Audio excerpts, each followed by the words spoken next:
ដើម្បីយើងធ្វើបែបនេះបានយ៉ាចឹងតោះយើងទៅរៀនធ្វើទាំងអស់គ្នាព្រោះយើងទៅតាមមាន frame របស់យើងមួយមកខ្ញុំដាក់ frame របស់ខ្ញុំ16 8មកហើយខ្ញុំចូលឈ្មោះដាក់ first តែនៅទីនេះពេលដែលចូលបាញ់យើងមាន4 frame អញ្ចឹងយើងអាលមកទាញវាមក1 3 and 4 so ទី1ហ្នឹង frame វាពណ៌រៀងយើងមើលនេះអានឹងត្រឹមត្រូវជាងព្រោះវាបែរដូច zoom ជាងអូខេតែបែបនេះហើយទៅមកយើងមានផ្ទាំងពណ៌ប្រផេះសតបដោយអូខេហើយយើងមានអក្សររបស់យើងតែអក្សររបស់យើងអត់ទាន់ដាក់វាអញ្ចឹងបដោយហើយយើងប្រូវាសិនយើងចុច shift ហើយប្រូវាហើយយើងឃើញវាបែកអក្សរអញ្ចឹងយើងបន្ទោវាបន្តិចមកដើម្បីឲ្យមានន័យថាដើម្បីឲ្យ font ហើយនឹង frame របស់យើងសាមញ្ញគ្នាចឹងខ្ញុំដាក់64ទេយើងកាត់ចែកកុំឲ្យឃើញញ៉ៃទេយើងអត់បានដាក់អញ្ចឹងបដោយណាបន្ទាប់មកយើងបែរមកកន្លែង design របស់យើងមានកន្លែង text នេះយើងចុចចូល component របស់យើងឯង create component ពេលយើងមាន component ហើយយើងក៏ click ទៅលើ content របស់យើងអញ្ចឹងណាហើយយើងប្រូបន្តិចមកបន្ទាប់មកដល់ពេលដែលយើង click អញ្ចឹងហើយយើងអាច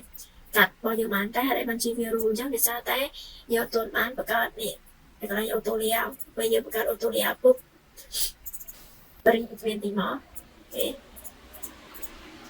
តមកយើងយកវាមកដាក់ជារៀងបែបនេះអូខេដើម្បីនៅពេលដែលយើងចេះទៅវាបានអូខេអញ្ចឹងយើងបានវាមួយមកបន្ទាប់មកយើងអាល់អូខេដាក់វាស្មើគ្នាបែបនេះមកបន្ទាប់មកអូខេDanយើងដាក់ color ចេញពណ៌ដូចគ្នានឹងមានអានេះហើយមកខាងនេះហើយបន្ទាប់មក zoom របស់យើងកន្លែងចូលត្បូង color ពណ៌វាយ៉ាងសិនតែប៉ុន្មានទេនេះខ្ញុំដាក់ជាexample ឲ្យយើងមើលណាវាអត់ទាន់ពេញនៅលើ first តែប៉ុន្តែខ្ញុំគួរតែដាក់ first 1 first 2 1 2 3ដើម្បីកុំឲ្យយើងច្រឡំ frame គ្នាតមកយើងចូល prototype ហើយយើងអូសមកtrigger អញ្ចឹងអូសមកក្រោមយក after delay តមកខ្ញុំដាក់ after delay ហ្នឹងមានន័យថា after delay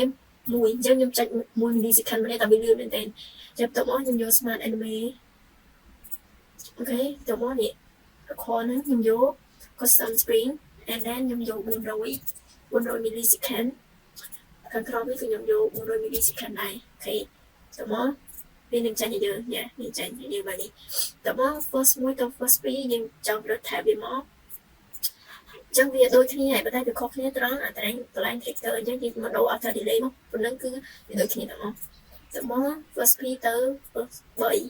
យើងមកដូរដូចគ្នាកន្លែង on click ទៅនេះអូខេ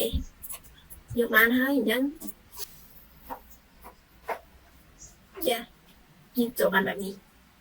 អញ្ចឹងវាងាយស្រួលមែនទែនសម្រាប់យើងអ្នកដំបូងបងច្រើន